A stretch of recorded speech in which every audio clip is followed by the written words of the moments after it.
Welcome to the Growth Room with David Daniels. Today, we're incredibly fortunate to have Sherry Freeman-Watkins, Esquire, the visionary president of Results One LLC. Sherry, with her Howard Law degree, is a lauded strategic business training and business consultation partner. Today, we'll be diving into her unparalleled approach to leadership coaching and exploring the significant trends she's observing in the industry. Sherry, it's a pleasure to have you. How are you today? I'm fine. I'm fine. Thank you for having me on the podcast, on your podcast. I appreciate it. Thank you. Yes, ma'am. Yes, ma'am. I'm sorry about the coaching part. I already had that written out. Okay. Yeah, Okay. I'll change it into consultation. Um, Okay. can you share a little bit about your background and your role at? Yeah, I'm the co-founder and president of Results One. We're a business based in DC in the DMV area. We're also in Maryland. And it is Results One is the product of, I hate the word pivot because it's used overused, but it's the results of two friends coming together who were both at the point of where they wanted to make some professional changes. I was a trial attorney for 20 plus years, and he was in the middle of a trial one day and just said, do I want to keep doing this? And simultaneously to that, I had always done training with like the federal government and corporations in the areas of like how to prevent sexual harassment complaints and leadership and things of that nature. And so just decided that I wanted to make a change, a strategic change, and still use my law degree, my knowledge in the law, but use it in a different way. And so and my business partner, she was the former COO of Columbia Lighthouse for the Blind. So she's very heavily into the whole disability arena. And Mhm. she too wanted to do something different. So we came together and formed Results One, and we are a company that focuses on accessibility, we focus on inclusion, and we do all that we can to make environments better environments and environments where people want to grow and want to thrive because they are appreciated, they're respected, and those types of things are what we ask our clients to always focus on. And if they're challenged in that area, we try to help. Very nice. Very nice. What would you say a typical day looks like for you in the business? Well, entrepreneurship, no day is the same, right? Right, right. I like So to, I like for people to answer just that way because I always use the word typical and everybody says there is no there is typical. no typical day. No It doubt. is, and that's the beauty of it. Right, That you could be going to the meetings, in the meetings, board meetings, whatever, and then come back and do a training. Working with clients, building your training platform. We also have a podcast that we do that I lead, and that's called Because of You, and working with guests, and that part, the right, scheduling, the right, production part. So you do whatever you have to do when you're an entrepreneur. And then, but also thinking about, how to scale and how to grow and delegation is an art. And so making sure that you have the right people in place that you can delegate things to. So I can just say my day goes, it's busy. And, but the great thing about entrepreneurship is that you can also control your schedule too. So right. take some time for yourself, take some time for your family and things of that nature. And, no one really can tell you can't do it, right? So That's right. that's the You're the great boss. thing. No doubt, you are the hmm boss. So, what major shifts have you seen in the consultation industry, over the last few years? Hmm. Well, we worked in the area of diversity, equity, inclusion, and which, everybody knows now that industry has been, I won't say annihilated, but it has definitely been um, impacted in a negative way Right. based on the current administration. No doubt. But I think that what it's done is the need for diversity, equity, inclusion, it hasn't gone anywhere. And That's it right. wasn't like it just developed out of the sky, out of the goodness of someone's heart. No, it developed because there was not equal access to the workplace, or there was not fair and equal treatment while in the workplace. So that hasn't gone anywhere. And so I think what it's done for those who worked in that industry is you've had to think differently, but Mhm. recognize that the problem is still there. Just how you approach the problem has to be different, and the pendulum always swings back.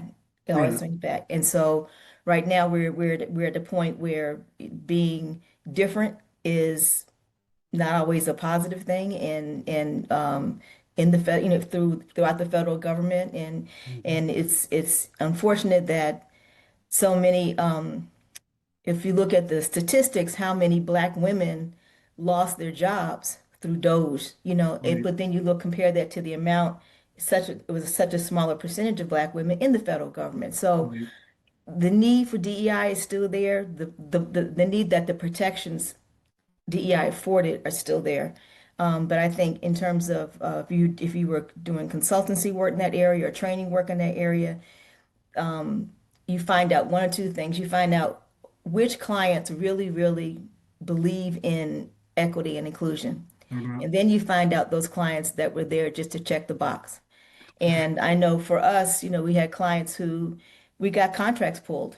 But the clients found a way to come back because the work is just that important. So either you believe in it or you don't.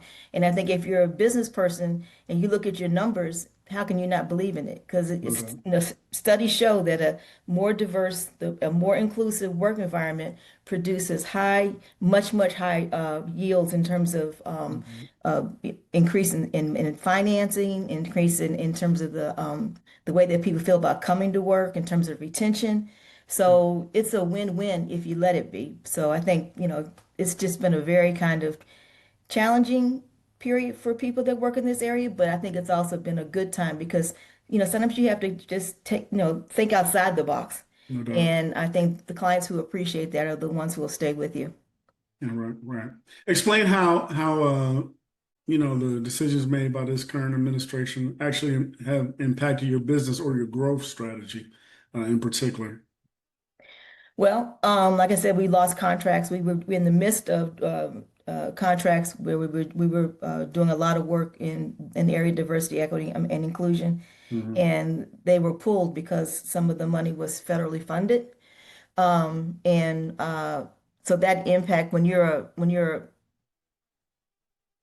what I've seen is that when your finances are reliant upon a contract, and you're in Right. the midst of the contract and it's just pulled, that can Mhm. have a pretty devastating impact on your business. And it did impact us. And then we had to kind of regroup Right. because even we also work in accessibility, so we work in DEIA, and so Mhm. that area wasn't as impacted because of accessibility, and you still have the ADA, and you have 508 compliance in terms of websites, so that hasn't really been impacted. So that was a good thing.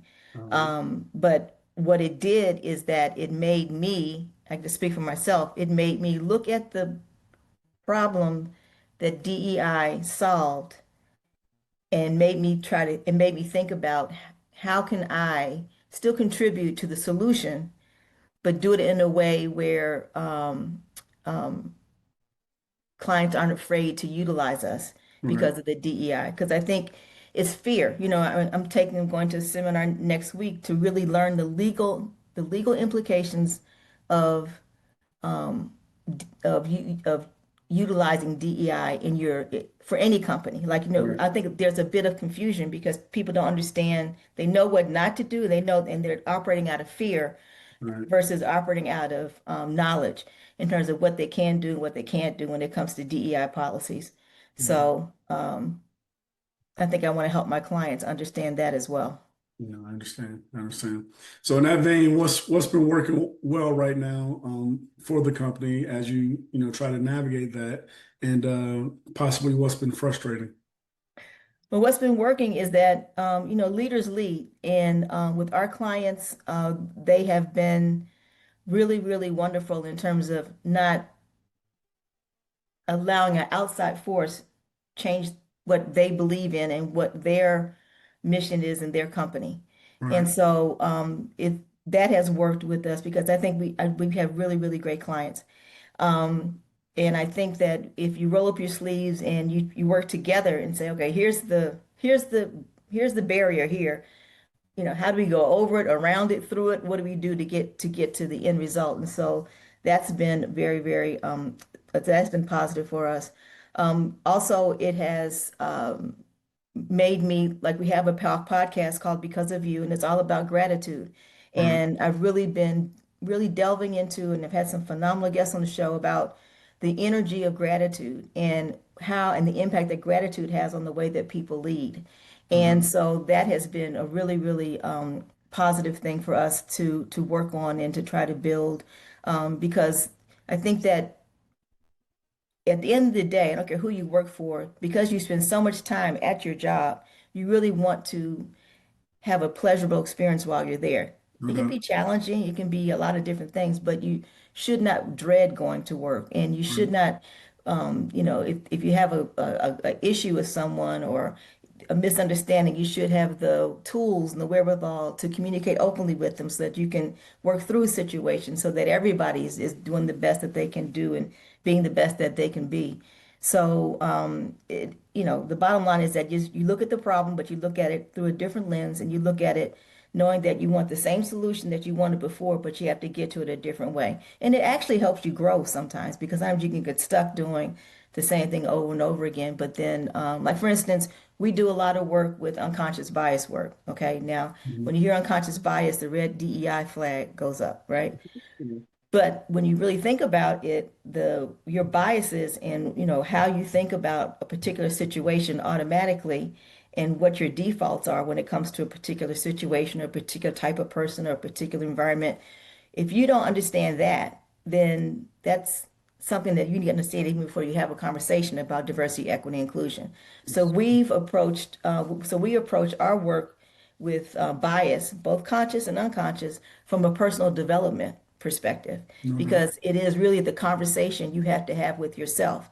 And if you find that you have a bias that, maybe you didn't know you have, or maybe you have it and you're proud of it. It's something that you need to have a conversation with yourself about and either change or not change. Because once you know you have the bias, if it doesn't work for you, then you just change it.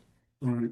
Right. It's Right. that simple. So it's that kind of restructuring that we've had to do. It's the same work, but it did make us, think, really unconscious bias work is not really a DEI, it's really a personal development. It's like how you show Mhm. up, you know. So if you don't know why you may not be inclusive, then it doesn't make sense to have the conversation until you understand that you aren't. Do you know what I'm saying? So No doubt. yeah, it made us kind of, pivot. I hate that word again, but made us restructure. I got you. I got you. It's not a bad word. It's Not that word, okay. but it's just used too much. No, you're right about that. Mhm. Thinking back on the DEI issue, do you envision a time that we'll get back to, obviously under a different administration, get back to where it was previously, or have you kind of resigned yourself to saying, well, even if that doesn't ever get back to where it was, we're fine because we have other things that we can do as far as the business is concerned. I think I don't know that it will go back to the way that it was before, Mhm. because I think that what I hope that this experience has done for those who've been impacted by someone just taking something away from you is Right, that you become empowered yourself and you are become less reliant on what they were giving to you. right, So, I always say with DEI work is, for us, it wasn't so much, we understand that you should be at the table and why you should be at the table and right. that you have a right to be at the table. But also, let's not forget that you have a right to build your own table too. That's it. So, I don't think it's ever going to go back to it where, because I think that maybe, there was a false sense of security that we had that Right. this that we weren't gonna impact it. If you did well, you were gonna be treated like everybody else, but there's many, like I said, so many black women lost their jobs disproportionately to everybody else. And but we black women are resilient. If you look at who the entrepreneurs are, new businesses that are starting, most of them Superheroes. are us doing it. So, you Superheroes, no know, doubt. I think you have to really, it may go back, but I don't think, once someone hurts you, you can let them keep you hurting you, or you can grow from this experience and protect yourself from not being hurt again. Man, So I look at it, listening to you talk is almost like the 2026 version of the civil rights struggle. You it know, is in a lot of, it it's is in a amazing. lot of Yeah, ways. It it's is in a lot of amazing. ways. Amazing. All right. Thinking about the business, what metrics are you focused most on improving currently? Um, well, I think what we're one of the main things that the metrics that we're working on right now is um, solidifying um, our mission and solidifying where we want to show up Mhm. because I think what the DEI, the taking that away, it has, like I said, given us like clarity in terms of what it is that we want to actually do and where we can be the most effective for Right. number one. And then number two, in terms of uh, leveraging the company so that, 5, 10 years from now, we have something of real value that we can leverage and perhaps leave to our children for legacy reasons and things of that nature. Um, so those are the two main things. I think really a clarity. And then also what I love about our business is that, like for instance, accessibility is so important that everyone has access to what they need to get through the day. And Uh-huh. so we're really passionate about accessibility, passionate about inclusion, passionate about equity. And so in terms of um, what we're trying to compartmentalize and really put our emphasis on are being the most effective that we can be in those areas in supporting our clients. I got you. I got you. I got you. Where do you see the business being in the next 6 to 12 months from now? Growing, growing. Still, we are passionate about making sure that your websites, in terms of the accessibility side, making sure that people's websites are accessible to those who have disabilities, making sure that we are protecting our clients from being sued by other people who's, saying that their websites are not accessible. So Right. we do help that we identify, we look at your website, let you know where you are in terms of accessibility. If you are not compliant, then we help you become compliant. And that's a major thing because we really do care about people who have disabilities and them having access to things that everybody else has access to. And there's no reason why they can't have access. So growth there, growth with our podcast. I'm real excited about the response that I've been getting and the leaders who have volunteered to come and be on the show. Mhm. And then also I think just working with those clients who really do believe in equity and inclusion and working with leaders who want to lead and who want to be the best leaders that they can be. So I think I'm excited about the future. I am. I really am. Yeah. And when you love what you do, you Right. just, so and I'm glad not to be doing the litigation work like I was doing for 20 something years. It's a little less stressful, No doubt. just No tad. doubt. No doubt. But so I'm excited about it. I think both my business partner and I were really excited about the future of Results One, and we just enjoy our business. Great. Great. Great. Great. All right. Now, other than the current administration, if you had a magic wand to fix just one thing in the business that might be slowing you down at all, what would that be?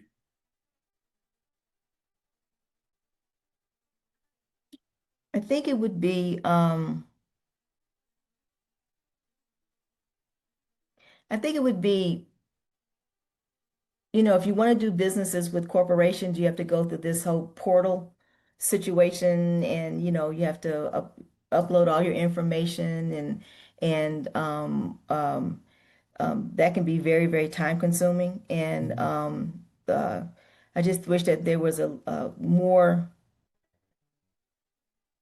I don't know, I guess an easier way to do business and network with big corporations for us. Gotcha. Gotcha. And I think that would be one of the main things is just be able, to be able to, and it's just business. You're not, I don't know if it's going to ever change, but have an easier way to kind of identify where you need to go, when you need to go, and who the decision makers are. So Right. that would be, I guess, one thing I would use my wand for. The other thing would be that I would just hope that that leaders and companies really continue to think about their worker and continue to be committed to um, making sure that everyone is doing the best that they can do in an environment that is the best that it can be. Right. And because your livelihood impacts everything in your life, your family, everything where you live, where everything. And I think that any sort of barriers that are shortcomings that companies may have where they don't look at um, how at their worker as human beings, not just as workers, and value their time that they're contributing to the company and support them. I think if there's any sort of impediment in that regard, I would take my wand and Right. it might put me out Eh, of business, but I would want people to be happy. No doubt, no doubt. Has that seemingly gone down with this administration as well? In your mind? I Because think, I know how I feel about it. yeah, I mean, I think that people are um, depleted. I mean, people are. I have friends who's lost their total businesses behind all this, Right. and then you're trying to regroup, and you're trying, as leaders, you're trying to still lead the team with all this stuff coming at you and changes, and you don't really understand, why the change is being made because the data's not equaling the rhetoric you hear. Right. So I think everybody is, not everybody, but I think a lot of people are just very, very confused. And and it's such a shock from how things were before. No doubt. And who knows if it'll ever go back? Who knows how long it's going to take for it to go back? But just to be considered less than, or just to be impacted because of the color of your skin, Right. or Gender. because you don't look a certain way, Right. that somebody, and if you're treated differently than somebody else, even though you pay the same tax, everything else. So, you mentioned the civil rights. So I think it's been a wake-up call for a lot of people Oh yeah. to say, whoa. And I really wish that my grandmother was around. My grandmother was very, very, very active in the civil rights movement. And I really wish I could just talk to her because the same principles that we had to use during the civil rights movement are the same principles Today. that we're going to have to really focus on now. I mean, look what the Supreme Court decision that just came down. I mean, come on. Right.